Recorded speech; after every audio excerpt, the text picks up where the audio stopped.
Apem jamaahku begitu istimewa. Statusku yang dikenal sebagai ulama dan dipercaya banyak orang sebagai zuriyah Rasulillah, tetap tidak bisa menahanku untuk menikmati apemnya yang begitu menggoda.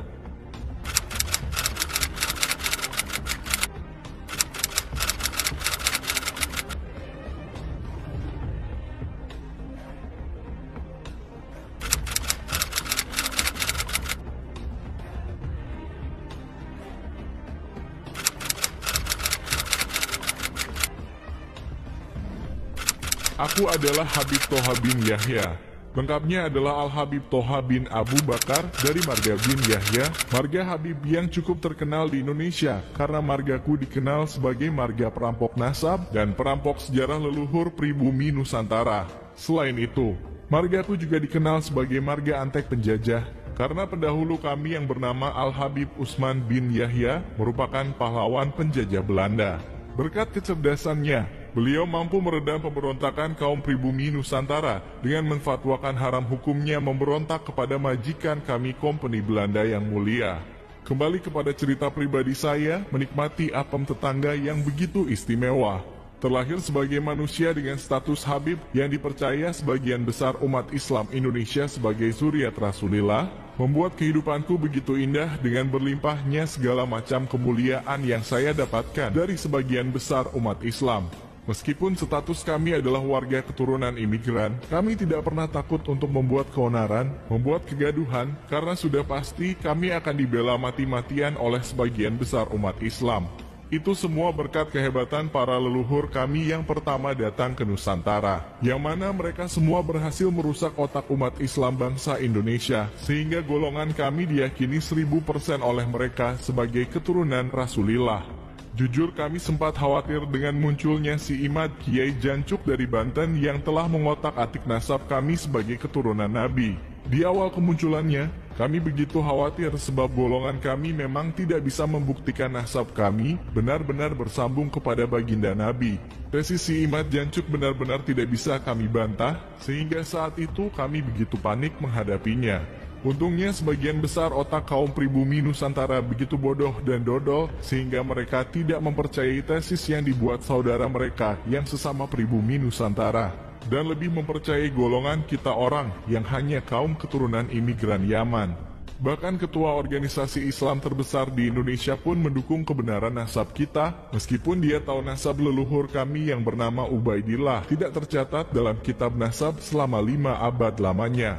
Entah dia memang bodoh atau bagaimana, sehingga dia lebih memilih husnuzon kepada nasab kita, dan itu membuat kita semua tidak ragu lagi untuk terus berbuat huru-hara dan terus membodohi mereka kaum pribumi Nusantara.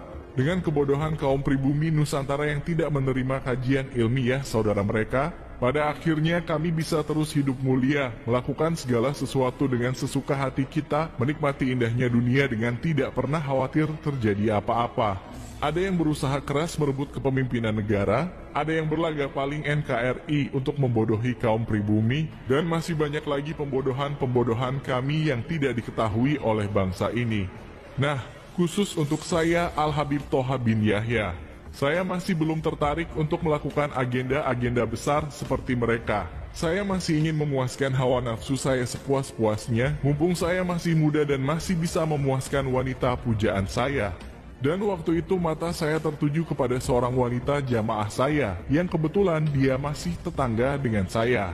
Apemnya bagi saya begitu menggoda, sehingga membuat senjata torpedo saya meronta-ronta seperti rudal Israel yang ingin menghujam jantung kota Gaza.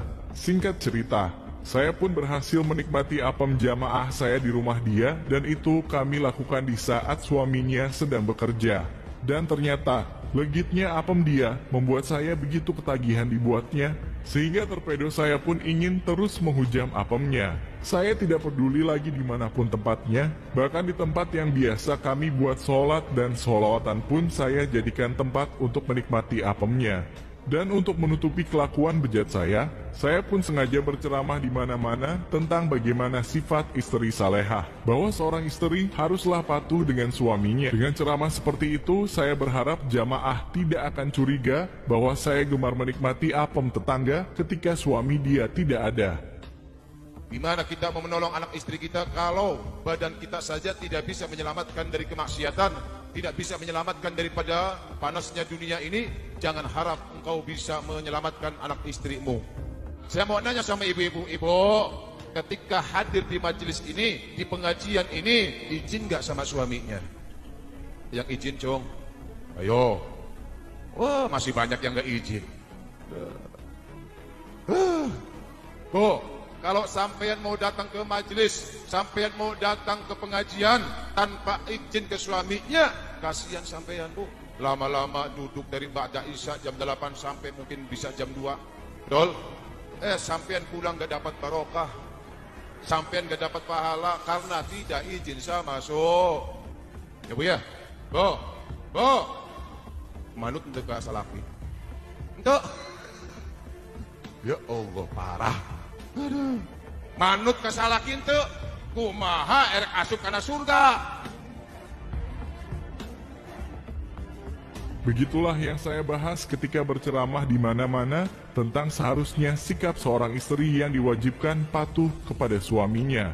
Cara ini sebenarnya sukses besar dalam menutupi kelakuan bejat saya menikmati apem tetangga, karena jamaah kaum pribumi Nusantara begitu dodol otaknya untuk saya kelabuhi dan saya bodohi setiap harinya. Dunia begitu indah jika saja apem kesayangan saya tidak teledor meminjamkan HP kepada suaminya. Padahal di situ ada chat dia dengan temannya yang membahas bahwa apem dia sudah dibobol oleh torpedo saya. Disitulah awal mula kebejatan saya diketahui oleh jamaah dan itu menjadi mimpi buruk yang tidak pernah saya sangka sebelumnya. Di situ saya awal mulanya pinjam HP istri, Pak Kiai. Awal mulanya saya pinjam HP istri. Dan saya pura-pura ke kamar mandi dan di situ saya temukan chattingan antara istri dengan temannya, tetangga, cewek juga, perempuan, yang berisikan saya dipeluk. Dipeluk cium oleh? Kenapa, Pak? Dipeluk dan dicium oleh siapa? Habib Toha bin Yahya. Nah, setelah itu saya pertanyakan ke istri, apakah benar ini? Aku tanyain ke istri gini. Ya, tak ditanyain, apakah ini benar kamu selingkuh? Dia bilang gitu kan. Nah, dia tadinya langsung nangis di situ, langsung udah jangan kasih tahu siapa-siapa. Waktu kita sempit, jadi mohon jelaskan gini aja.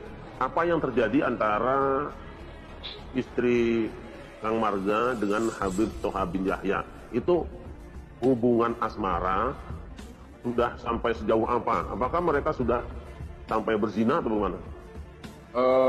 Menurut informasi dari istri, udah dalam 1 bulan dari bulan September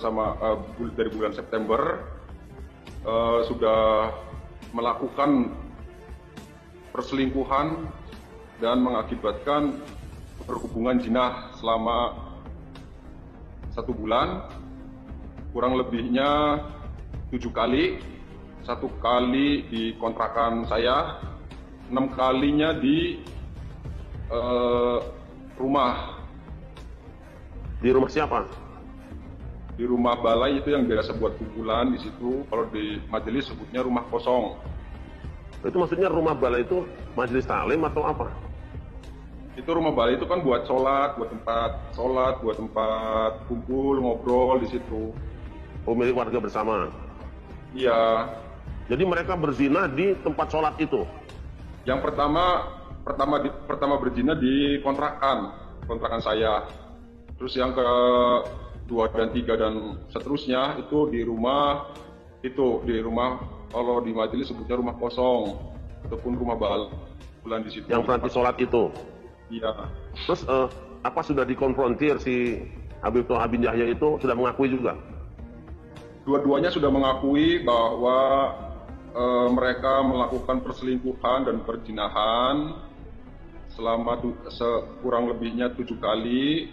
Saya ulangi lagi, yang pertama di kontrakan saya pengakuannya, dan yang ke-6-nya di rumah balai tempat sholat. Tuh. Dengan terbongkarnya kelakuan bejat saya menikmati apem istri tetangga, tentu saja ini menjadi pukulan yang sangat menyakitkan buat saya. Selain karena saya tidak bisa lagi menikmati legitnya apem kesayangan saya, tentu saja ketakutan terbesar saya adalah sadarnya kaum pribumi Nusantara bahwa kelakuan kami kaum Habib Ba'alawi sangat jauh dari sifat Nabi yang selama ini kami klaim sebagai leluhur kami. Pada akhirnya saya cuma bisa berharap supaya kaum pribumi tetap dodol otaknya, sehingga meskipun di luar sana, selain saya juga sudah banyak yang terbongkar kebejatannya, kaum pribumi tetap memuliakan kita karena kebodohannya.